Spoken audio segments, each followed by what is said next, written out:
afternoon. I'd like to welcome you to the Medical Center Hour. I'm Marcia Day Chilvers from the Center for Biomedical Ethics and Humanities in the School of Medicine, and we're delighted to see all of you here today. The Jessie, Stewart, Richardson Memorial Lecture, which this is, was created at the University of Virginia School of Medicine in 1999. Since then, this lectureship has sparked a sustained conversation here on the sensitive subject of communication about medical error, its myriad repercussions for patients, families, and health professionals, and its impact on the safety and quality of care. This lectureship remembers Mrs. Richardson, whose untimely death nearly 2 decades ago was a result of tragic adverse events in her care at this hospital. Because Mrs. Richardson was a teacher, her family quite remarkably chose to invest funds in medical education so that upcoming generations of health professionals at UVA might know better how to invest themselves in care that truly has the patient at its heart. This afternoon, as every year, we welcome to the lecture Mrs. Richardson's son, Dr. Don Richardson. We welcome also several other members of the Richardson family today. We acknowledge both the family's loss and their generous gift, and also your continuing collaboration with us. We appreciate it much. The annual Richardson Lectures constitute an evolving conversation on a couple of themes with considerable currency these days.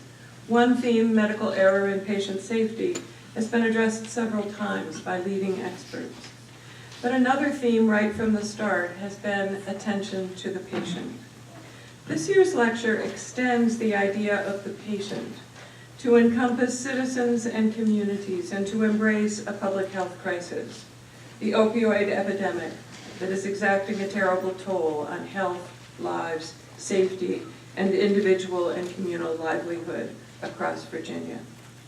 This crisis calls on elected leaders, policymakers, healthcare institutions, community service agencies, and individual healthcare practitioners to take notice, take action, take care. In the ringing words of playwright Arthur Miller, who wrote these with reference to another tragic situation, that of salesman Willie Loman, attention must be paid. This Richardson Lecture aims to do just that. We welcome today the Honorable William A. Hazel Jr., Secretary of Health and Human Resources for the Commonwealth of Virginia. Secretary Hazel will discuss with us Virginia's approach to the opioid epidemic in policy and practice, and the impact of that approach to date. Following his presentation, we will briefly hear local perspectives from UVA primary care physician Dr. Mohan Nadkarni, and from Region 10 Community Service Board representatives Marny Bentley and Rebecca Kendall. You will find biographical information about all speakers in your handout, and please note that none of the speakers have any conflicts of interest to declare. I'd like to thank the Office of Quality and Performance Improvement for partnering once again with the Medical Center Hour for the Richardson Lecture. Secretary Hazel, welcome. Thank you.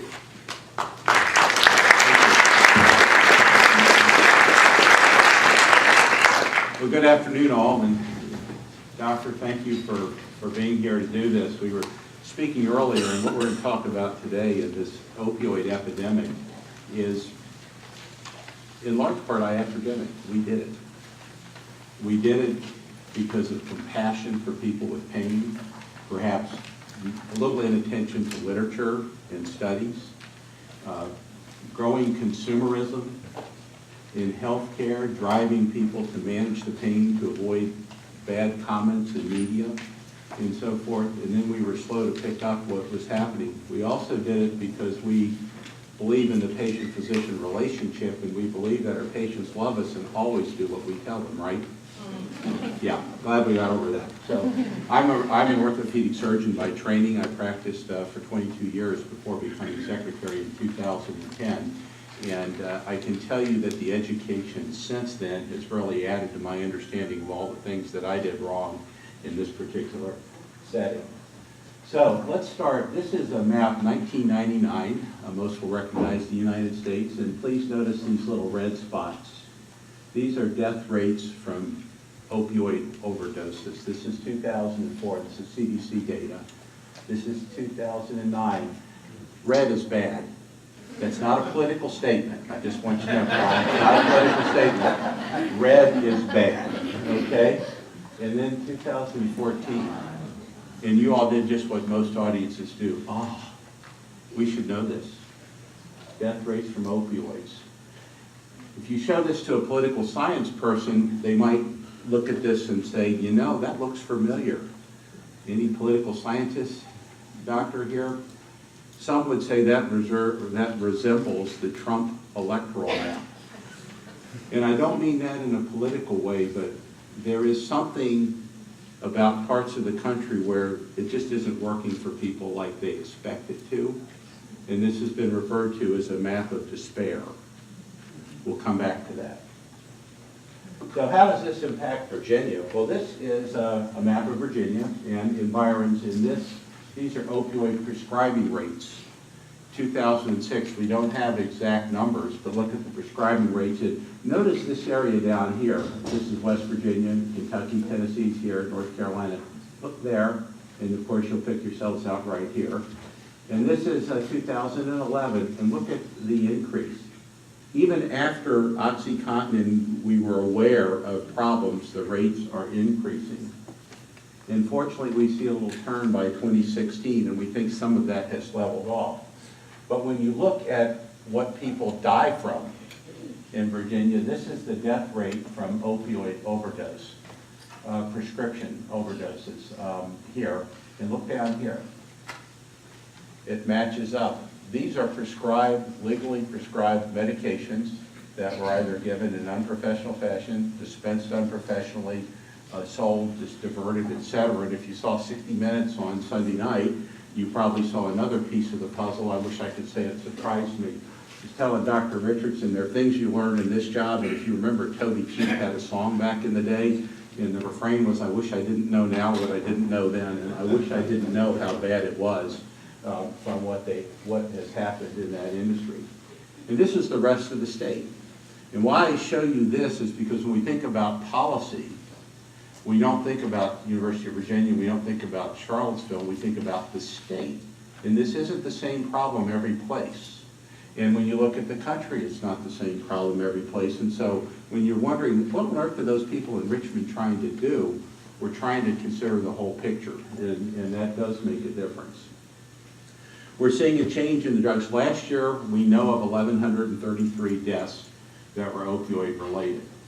What we've seen is a leveling off of those related strictly to prescription medications and an increase in heroin. And I think the increased death rate is due to what the heroin is adulterated with, the fentanyls and the varieties of those. We've even seen carfentanil, and for those non-medical, carfentanil is used in veterinary surgery for elephants.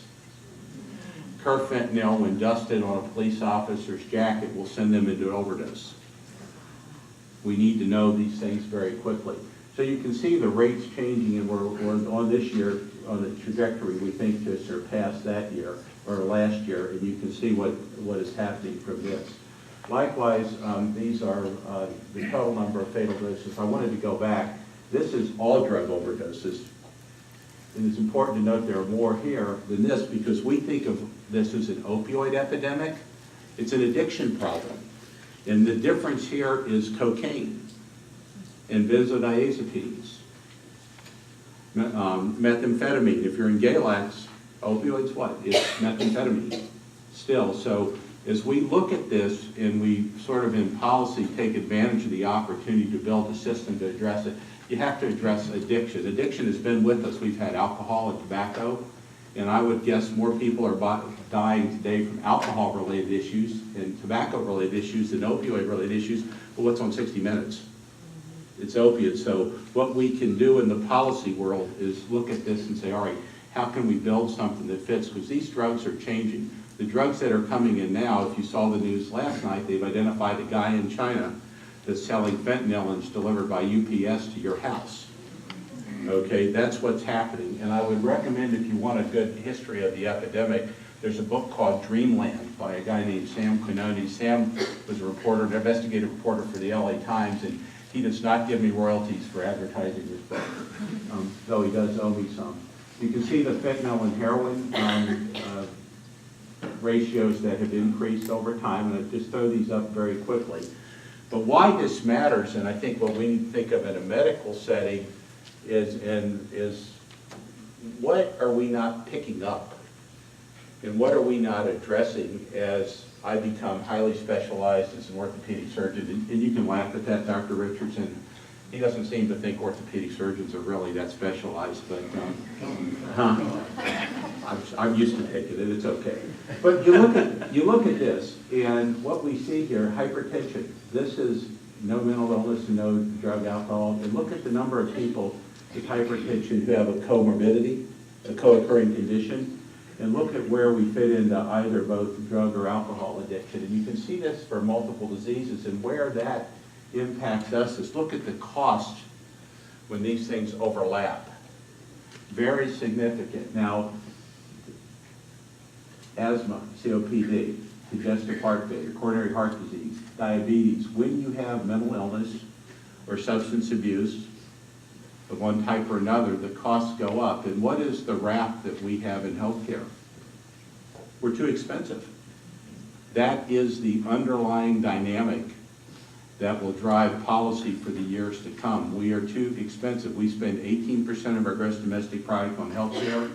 Switzerland spends 12% and covers everybody. And as far as I can tell, the Commonwealth of Virginia has lost no jobs to Switzerland in the last 10 years.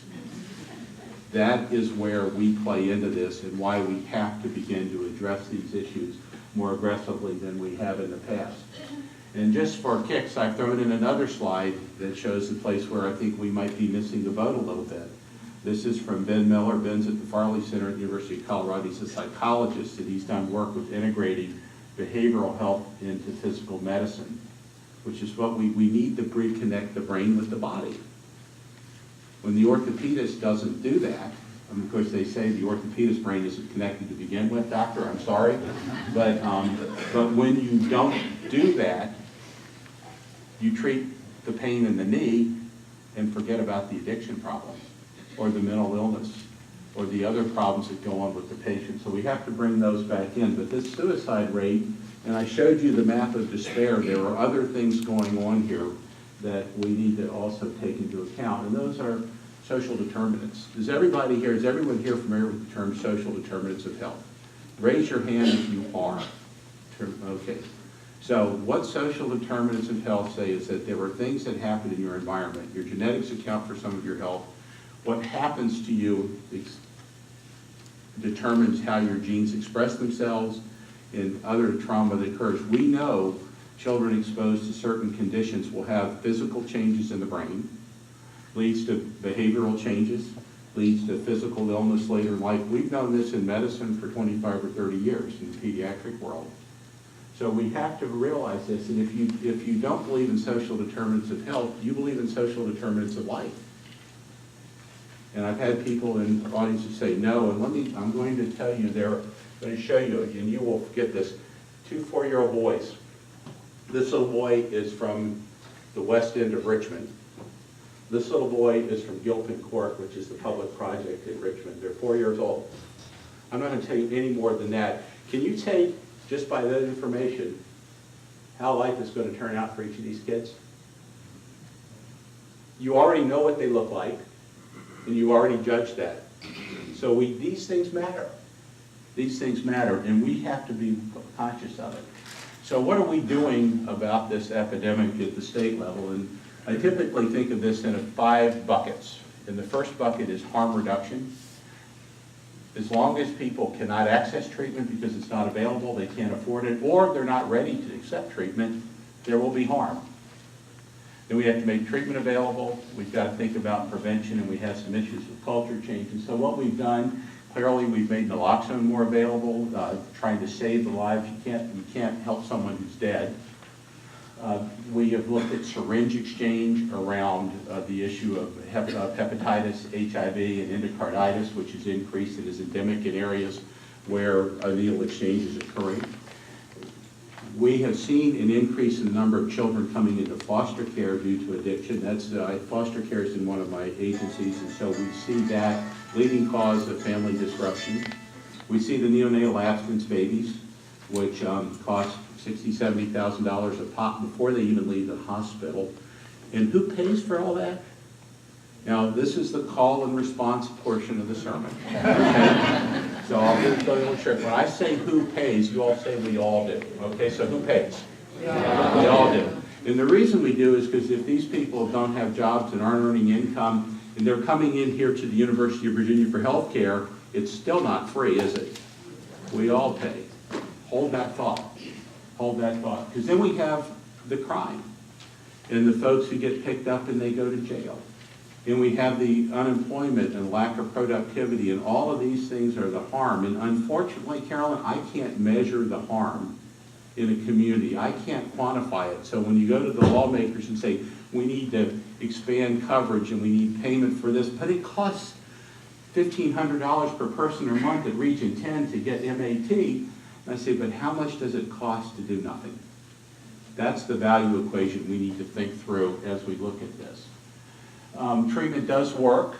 It works about as well as it does for lots of chronic diseases. This is from Michigan Turpin at MCB. I think you all can accept that it's from out of town, but it's still good data. And what we have done is we've tried to make medically assisted treatment more available through our ARTS waiver, the Addiction and Recovery Treatment Services waiver, which includes such novel things as paying for peer engagement. We started this in April. We've had an increase. I'll show you a slide in a minute, but I wanted to point out that our effort here with substance abuse treatment includes building on physical medicine, laboratories, peer engagement, and all of these pieces that are important. Look at the patient whole, integrating this together. In fact, it's odd, we just began partial hospitalization and residential treatment in October, not in April, but that's budget. That's strictly driven by how much money we can get from the General Assembly to do this. And these are issues that we have. And we have seen an increase in treatment. This is the ARTS waiver, what's all involved in it. And you can have the slides.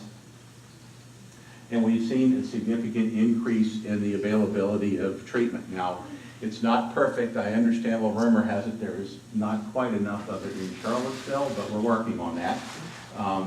We need it. So that's one thing, but we still have complications. For instance, as long as there are methadone clinics out there that are taking cash, some people find it's easier to pay the money, you steal to get the money, you buy the methadone tablets, and you don't get the assist.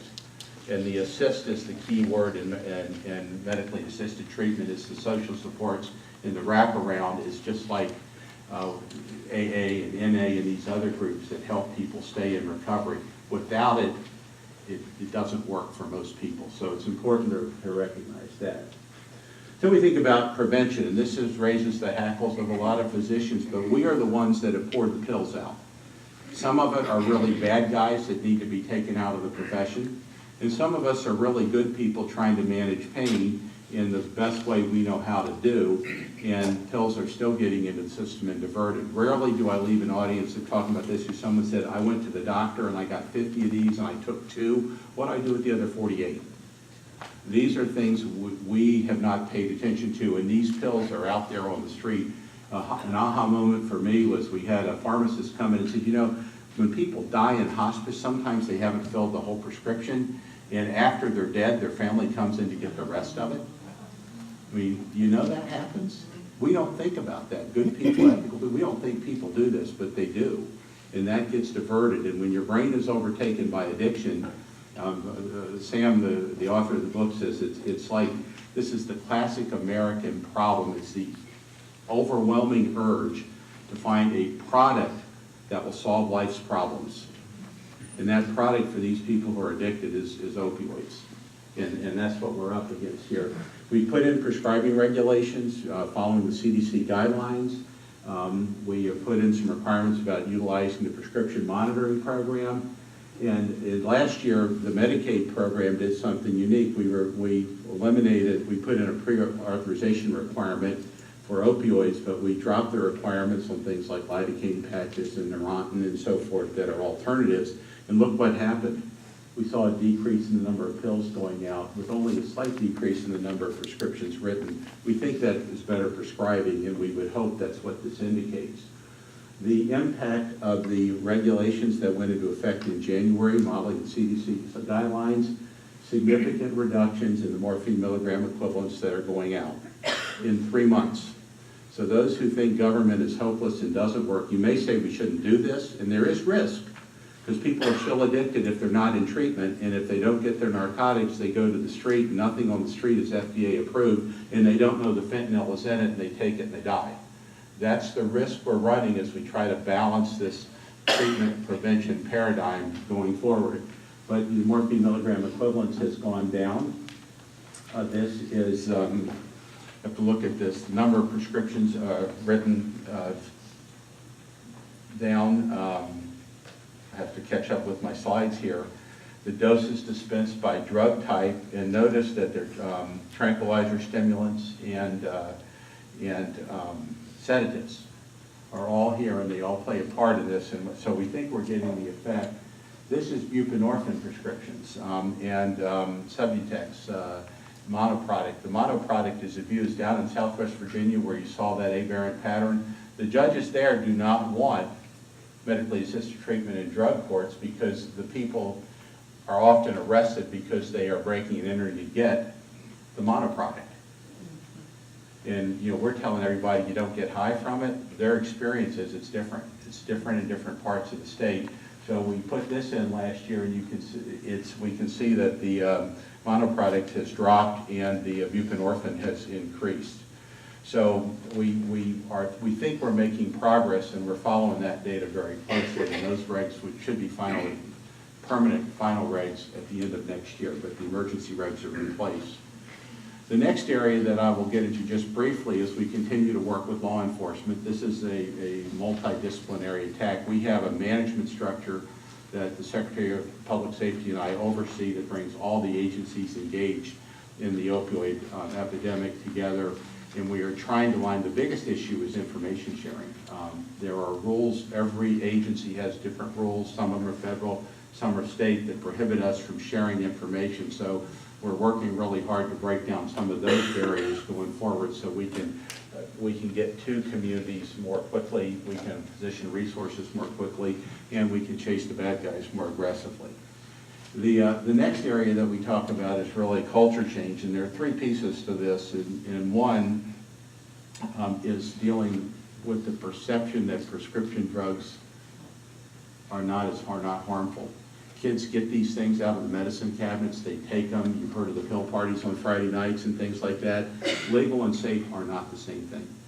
They're not, and where in our schools have no real organized program even to educate the kids when the parents don't know. If you ask, they will tell you. There are programs that fit into the SOLs, but they're not in most communities, and that's something I think we need to really work at, because that's the only place we consistently get at kids and have a chance to with their families. The next thing we have to think about is how we deal with pain as a culture. When I did surgery in Bolivia, I did 25 joint replacements in Bolivia back in 2001 and 2002. No patient took a narcotic after surgery.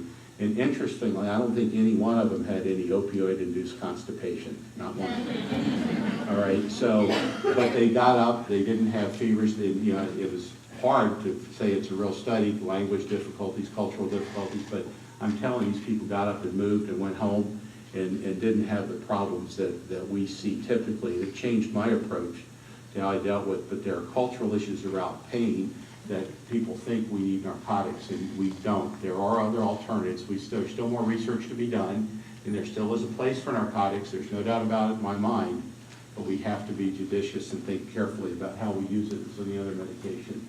And then I think the third thing, or the final piece of culture change, we've got to figure out how to help people stay in recovery. And this is the social determinant piece. If you are addicted, and the challenge we have is now we have people who are addicted, and 3 things can happen to them. They can stay in active addiction with the harm it causes. Did I ask y'all who pays for that? Who pays for that? We all do, right? So they stay in that, or they die. Sometimes it's merciful, but it's not an outcome that we aspire to. Or we help them stay in recovery. But if you are in recovery and let's say this demon that took over your brain has driven you to create a criminal act to support your habit, and now you have a record, what are your chances of getting housing? What's the first thing that happens when you get a job? Drug tests. And these are things that are important to know, and it's not that you want to say it's good, but how do we think about a work environment that actually supports people in recovery instead of bans them? Think about that for just a minute and how we do that. These are things that we're still trying to address. Think about what happens if you can't get a job and you can't support housing and you can't feed yourself and you can't pay your child support. Who pays for that? Yeah. So I think that's the lesson here that we all have to think about as we go forward.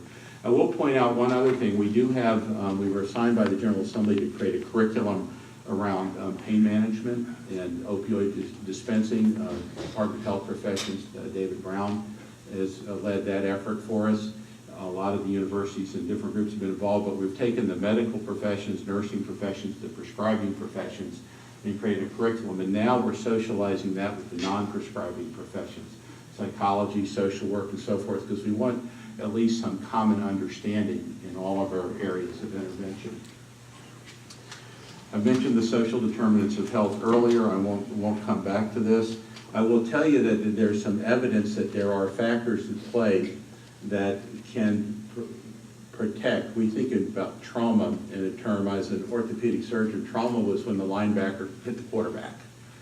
But trauma in the world I live in now is what happens to these kids and these young people that when they have adverse childhood experiences. It's what happens to our veterans when they come back from war zones and so forth. And not everyone who has trauma has a bad experience and permanent changes from it. And there's such a thing as resilience. And we can build resilience in communities by establishing relationships, sense of place, and so forth. And there is evidence that this works. This isn't necessarily what we do in the hospital, but it is absolutely essential because you can take that person with diabetes and send them back out, and what happens? Nothing's changed out there. They come back over and over again. Same thing happens with mental illness, which is a huge issue we're dealing with in the Commonwealth right now, and obviously substance abuse. So I would sort of leave you with this thought by Einstein. What we've been thinking that got us here is not going to lead us out. We've got to think as medical professionals how to interact with that community differently and how to ensure the programs are in place. And then one additional thought from Ben Miller. So many of the people who have adverse consequences from their addictions and their mental illness are in medical care, and nobody knows. Do we need to rethink that? So thank you. Mo, the floor is yours.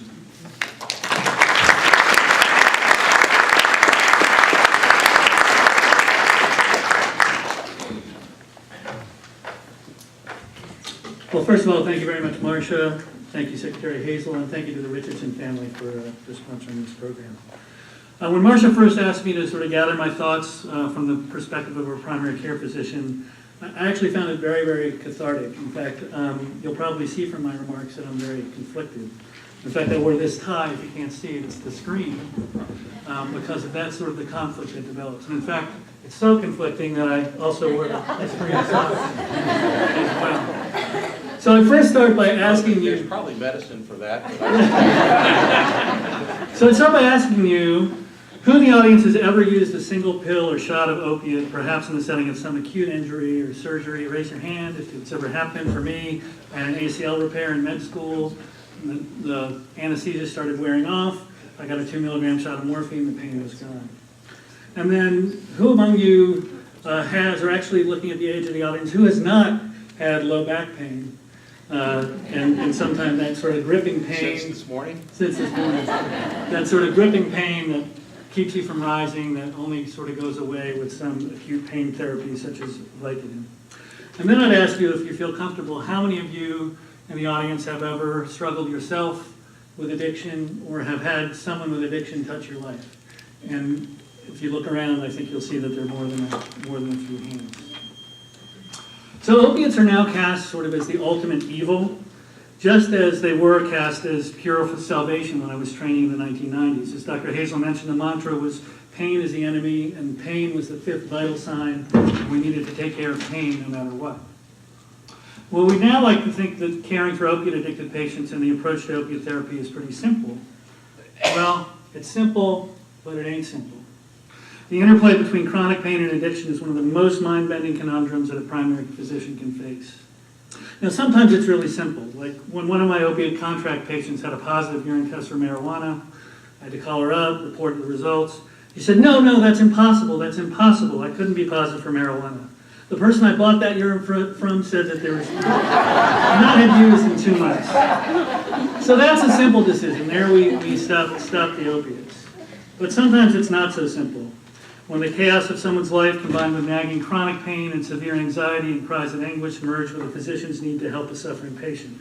So I ask you, what do you do when the ibuprofen, the naproxen, the Voltaren gel, the Tylenol, the lidoderm patches, the gabapentin, the zonisamide, the Topamax, the Lyrica, the Cymbalta, the capsaicin cream, the trigger point injections, the physical therapy, the epidural steroid injections, the chiropractic, the acupuncture, the mindfulness, the magnet therapy, the crystals, and the, okay, we'll try some tramadol. Oops, they're allergic to tramadol. Anyway, those things don't work for the pain, and the only thing that seems to do is the oxycodone, which works either for pain or for something. So which of the literally dozens of patients with chronic low back pain that I'll see in a week is the one that returns to full work and realizes a superior functional status, and which is the person whose needs for opiate relief is no less urgent to the patient but lies more in the realm of addiction? And which of the patients is the grandmother, a true story, who had bad arthritis, kidney disease, so we can't use NSAIDs, whose Vicodin really does help her pain, but she forgoes it so she can let her son sell it so he can afford his expensive new insulin? It simply ain't simple. Now, people like lists, and our Epic electronic medical record lets us build lists. So I happen to have a list for all of my current narcotic contract patients, about 20 out of the 500 or 1,000 patients that I take care of.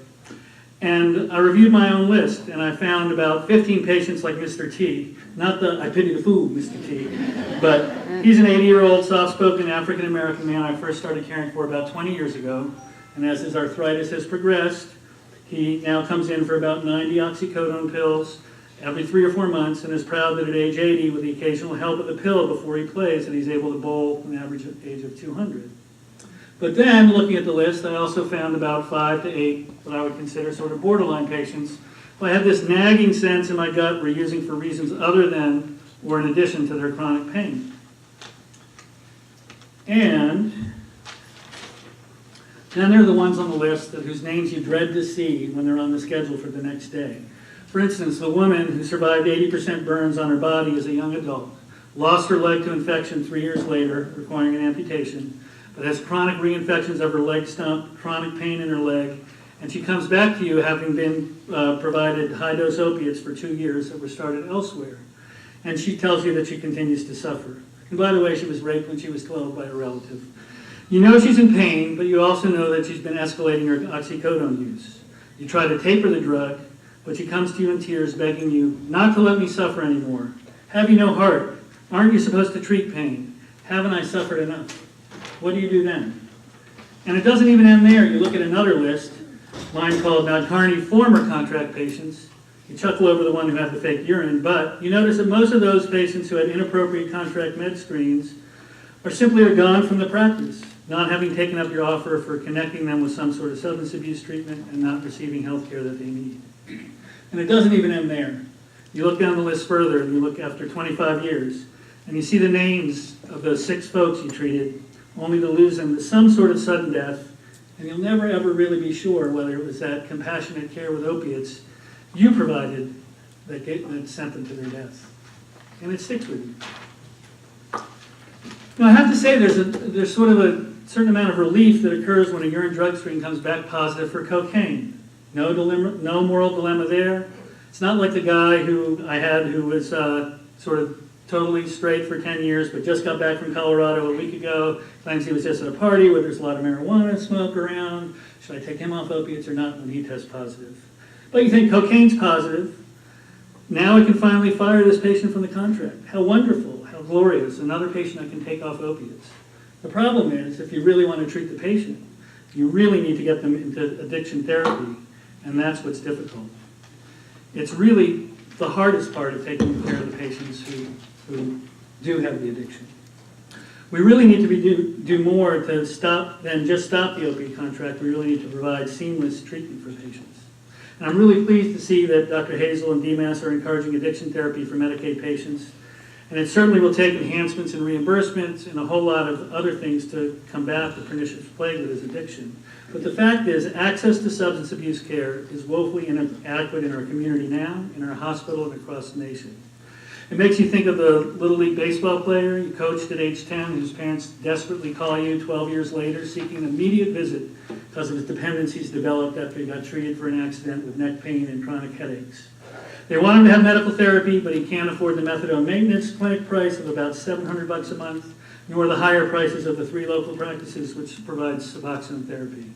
And they can't wait for the UVA Suboxone clinic, which has a 6-month wait list because it's only open a half day a week, staffed by a lone addiction specialist who's supplemented by some psychiatry residents. So what do? You spend the afternoon, you thought that you had off, and you bargain back and forth with your buddy who does prescribe Suboxone to take this patient on a compassionate care basis. And luckily, 9 months out, he's still sober.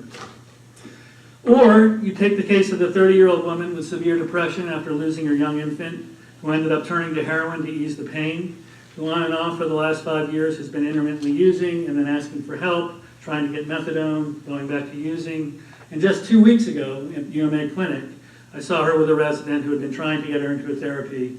She had been 13 days off of heroin. She was very, very proud of that, and begging in tears for Suboxone therapy. Again, only through the fact that I happen to know the Suboxone addictionologist in psychiatry, who's a wonderful person.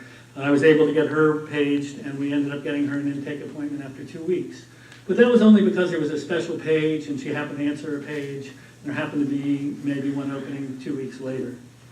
So it really shouldn't take a miracle to get someone into treatment. So it makes you wonder if our system is really set up for compassionate care. Is a system where literally hundreds of addicted patients struggle to get arts therapy really compassionate? Is a system where the fastest way to get detox is to be incarcerated at a local jail actually effective? Now, in primary care lately here at UVA, there's been the beginning of this debate. Should all primary care docs get trained in Suboxone therapy and get licensed? And I can tell you there's much angst over this amongst my colleagues. We go back and forth. Many of us don't want to take this on, knowing that the time, the effort, the mental energy that this will consume, whether it's going to influence the population that we'll see and influence our trainees not to go into primary care because of the patients they'll be seeing. And it's fascinating, nobody ever tells a primary care physician, there are not enough cardiologists, so why don't you guys teach yourself how to do cardiac caths, and then you can take care of your patients the way you're supposed to. We don't hear that too often, but we hear it about opiates. Really, it's very simple. Arts therapy needs to be available and straightforward. It's something as simple as hypertension therapy, or Botox injections, or LASIK surgery, or even insulin itself. But it's not so simple. The numbers the primary care docs is dwindling under the pressure and bureaucracy and paperwork, and most are unwilling to take on arts therapy, no matter whether or not they do have ancillary support. The number of trained addiction specialists, both physicians and non-physicians, is dwarfed by the growing need. So I hope arts therapy becomes available to all, and I commend Secretary Hazel for pushing the agenda that's long been shoved under the rug. As my community colleagues will show you, it really takes a multidisciplinary approach to tackle the problem as described, and we'll need to all join forces to do that. But it's more important than that. Until we address the social determinants of health, which have already been discussed, such as housing, healthcare access, poverty, educational access, we can't really expect the epidemic to cease. This epidemic is really born out of the soul of social injustice. And if we in our ivory towers bury our heads, focus only on our small areas of healthcare, and wait for others to act, we're bound to fail. Some say the road to hell is paved with good intentions, but I would say that indifference to the suffering of others, be it pain, be it addiction, is the true road to hell. I recently heard a podcast that quoted Eleanor Roosevelt as saying, "Indifference is cowardice, but courage is exhilarating." So there's really only one thing that is simple to remember. The boiling vat of chronic pain is overflowing. The sea of addiction is endless and overwhelming, but the time to act courageously is now. Thank you.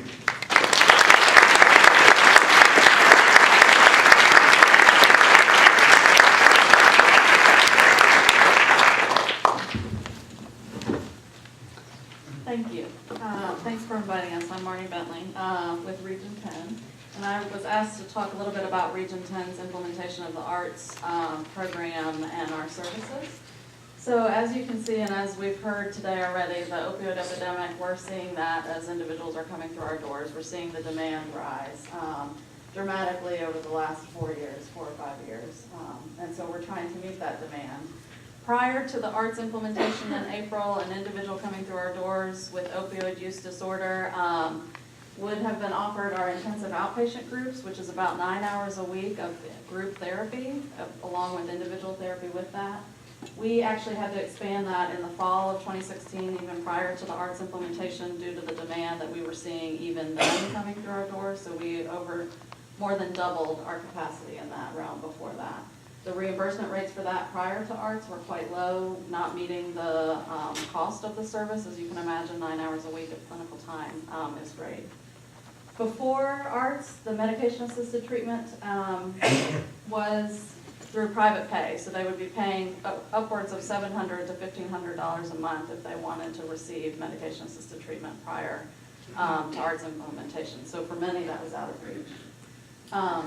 Prior to arts implementation, Region 10 implemented what we're calling an OBOT, an office-based opioid treatment, which is really kind of a wraparound. They talked a lot about the assist in medication-assisted treatment. It's not just the medicines, it's the wraparound care, so they get substance use case management, therapy, and the medication all in one place.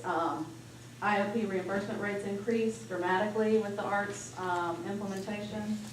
And then it is still to note for us, 70% of our substance use population is still unfunded. They're not eligible for Medicaid, and they don't have private insurance. So even with the arts implementation, that helped a portion of our population, but there is still a growing population out there that do not have Medicaid coverage. And we are not providing at this time subsidized medication-assisted treatment just because of the cost of that program. It is a wraparound service with a physician and a couple clinicians that provide a high intensity level of care. So now I'll just talk briefly. We wanted to give a snapshot of a consumer that has been affected by the arts implementation. So we have Leslie, who has a long history of substance use, chronic pain, as we've heard today, prescription drug use along with other drug use, drug misuse. She's also diagnosed with major depressive disorder and PTSD from adverse childhood trauma. Let me see if I can do this at the same time. Due to her drug use, she's had multiple charges for drug possession and has done time in jail in the legal system and has been on probation for many years. She's had many episodes of care with Region 10, outpatient as well as residential detox and residential care. Most of those failed attempts due to her complex needs. Eventually, she was entered into the drug treatment court program, which uses our intensive outpatient care. She eventually failed out of that program also because of her complex needs, so wasn't able to even meet it with that wraparound type of care. Her children were removed from her care, and so this is one of our consumers that has come into the OBOT program. And since that time, she's been sober for 2 months. She's regained custody. She's in the process of regaining custody of her child. She's got visitation, and she's working towards that. And she's working towards gaining employment. So it really has made a vast difference in her life to have the appropriate level of treatment. We had to go back and forth with her probation officer. We have the stigma of MAT, even in the providers. Her probation officer did not want us trading one drug for another. So we had a lot of discussions about getting her into treatment and allowing her this one last chance for treatment. And for her, it seems to have been what was needed. So now I'll let Rebecca talk about the system approach quickly, and then we'll be done.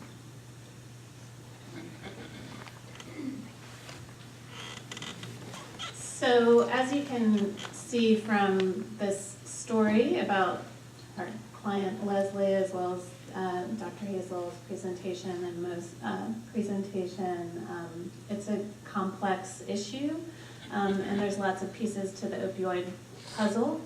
And this is really, it's a systems issue. So the Institute for Healthcare Improvement did a scan of all of the opioid initiatives throughout the United States to really look at what is critical for implementing an evidence-based, effective approach.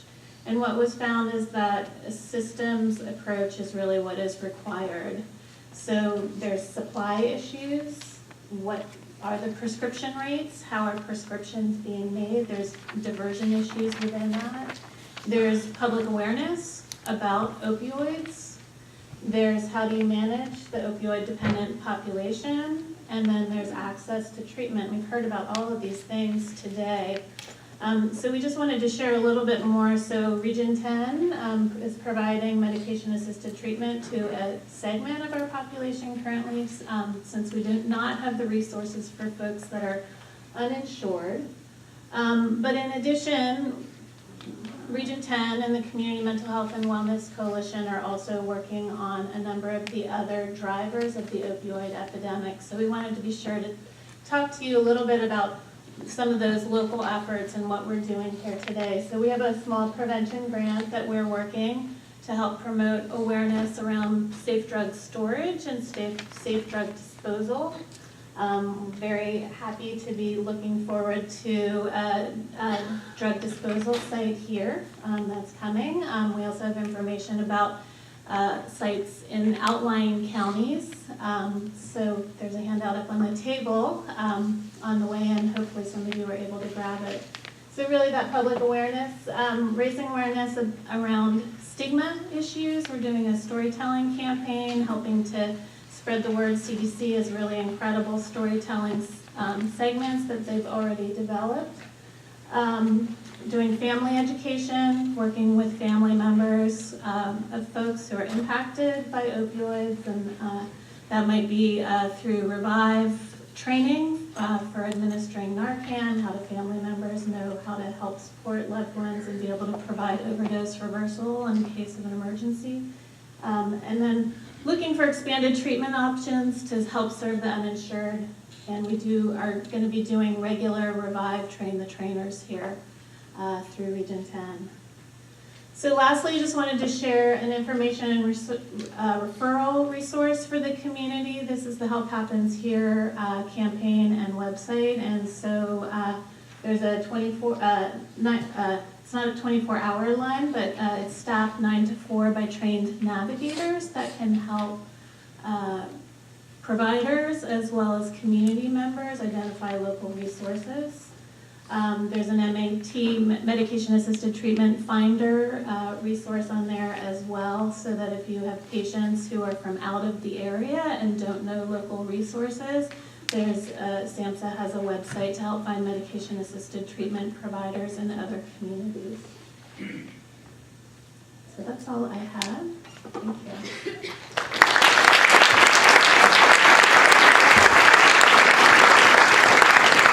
Thank you to our quartet of presenters. We really appreciate that. And since Secretary Hazel started that call and response, and we were all talking about how we all have a stake in this, now's the time for you to ask questions, offer comments, carry on the conversation at this point. We have a couple of mics. Please identify yourself when we bring the mic to you, and we'll get started. Thank you all. This was a fantastic presentation. I'm Peggy Kluzok, and I'm a primary care doctor. And one of the frustrations, I think probably Mo would agree, in treating patients who are either uninsured or insured, is getting non-medication therapies. I think if we had those available for patients, many people would never actually go down this road. And if they were down the road, we would have an alternative. Any thoughts on that, Secretary Hazel? I agree. Oh, you want more? Okay. So what we've tried to do with the Medicaid program is to model what we should be doing to the extent that we can. And I get asked frequently, well, why don't we pay for yoga and things like that? And this comes into sort of a challenge for us, is if we were going to do that, how do we determine who gets it, who doesn't? we were talking before this meeting about evidence-based policy. And we can say, yes, there's an evidence-based policy that something works, but suppose now I have 50 providers of this evidence-based policy. Are they all effective? Are they all above average? How do we know? Do we have to then set criteria and regulate an industry that will be paid under those circumstances? These are all pieces that we frankly are still very early, I think, in trying to sort out in the pain management world. Then it gets you to the next question about insurance coverage in the private world. And think about this. Suppose you're Anthem now, and you say, all right, there's this need that we want to meet, but do we want to be the first insurer to offer all of this stuff? Because that means all of these people with all of these problems will come to us and our risk profile will soar. Think about that for a minute. It's just, and they'll say, we'll just be like the UVA of the insurance industry, right? Our risk profile is just gone. And so then that comes in, so do we need to make it a mandated benefit for health insurance? And of course, that adds to everyone's expense for insurance when you're seeing what's happening in Washington. So it certainly is something that we're thinking through. Not sure I know the way there yet, but long and short of it is, I agree.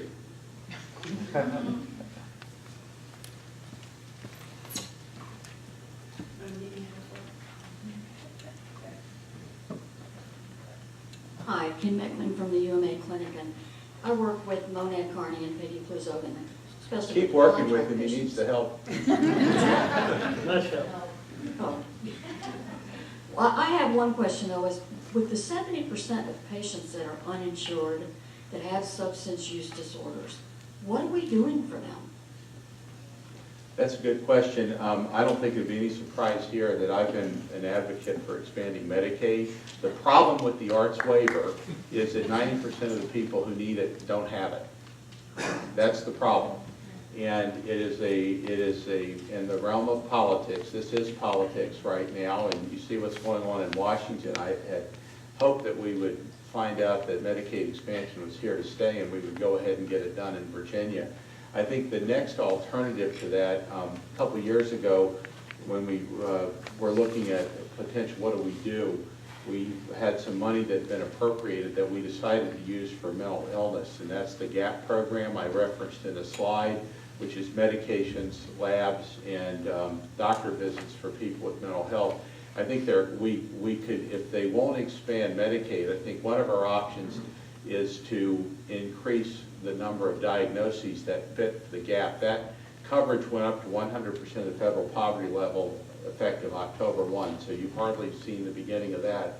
But if we can add in the diagnosis, the primary diagnosis of addiction, that would be a step. And I think we need to perhaps broaden that we have definitions of severe persistent mental illness that qualifies people for that. I think we can add to those to cover more folks. And that would be the incremental next step, I think, that's most logical. And if I can just chime in, the last time I attended on the wards, general medicine wards, I would say about 45 to 55% of the patients had some illness related to substance use disorders.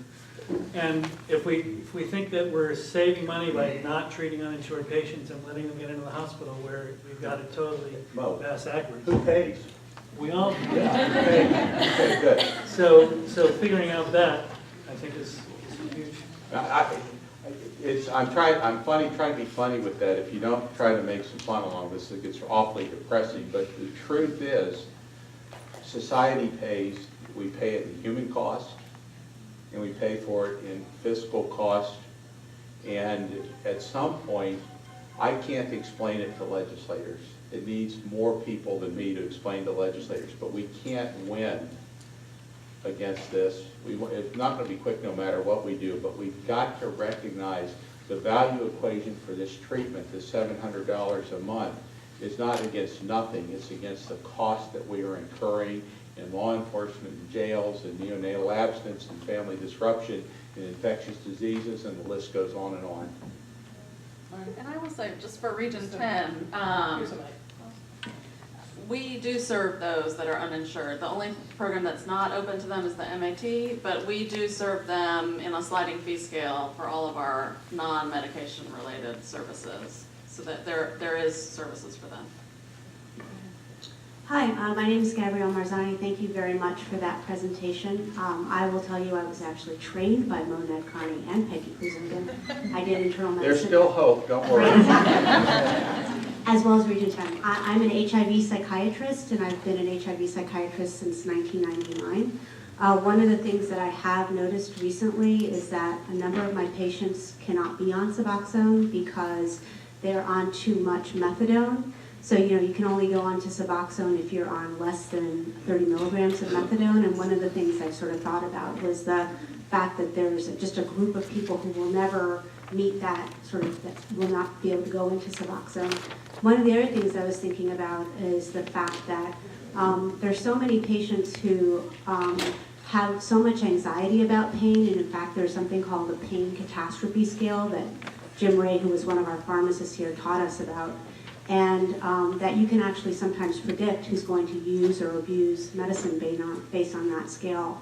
And one of the things I was thinking about is sort of finding ways to reach out to patients in the same way that we're doing telemedicine, but with different apps. We have something called Positive Links, which is an app that's used to access for patients with HIV to be able to communicate with each other. And I was just wondering if there are any sort of internet-based or app-based systems that are being explored in Virginia or somewhere else. Yeah.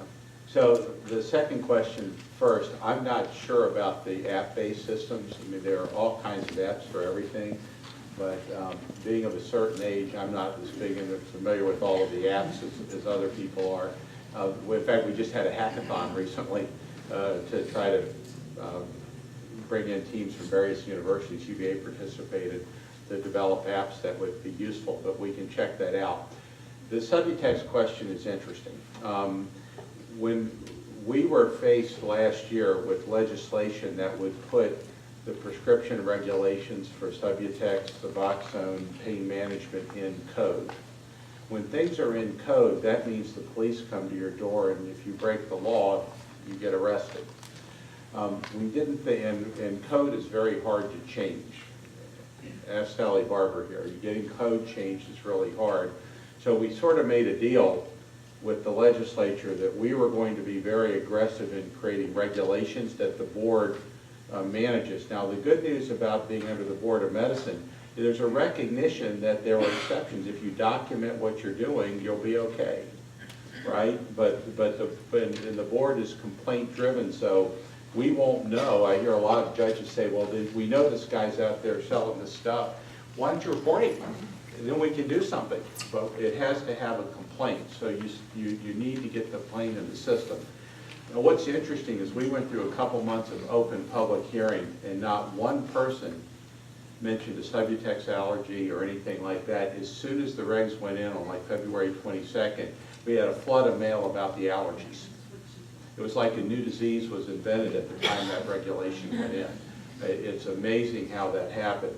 So we went back and we looked through, and it was changed, and there's looking at what we would think a percentage of patients who have to have that project would be. But remember, the goal is if you in your medical opinion think you need it and you can document it, and you're okay. It's good practice of medicine. It's not in statute. And that's really what we were trying to avoid.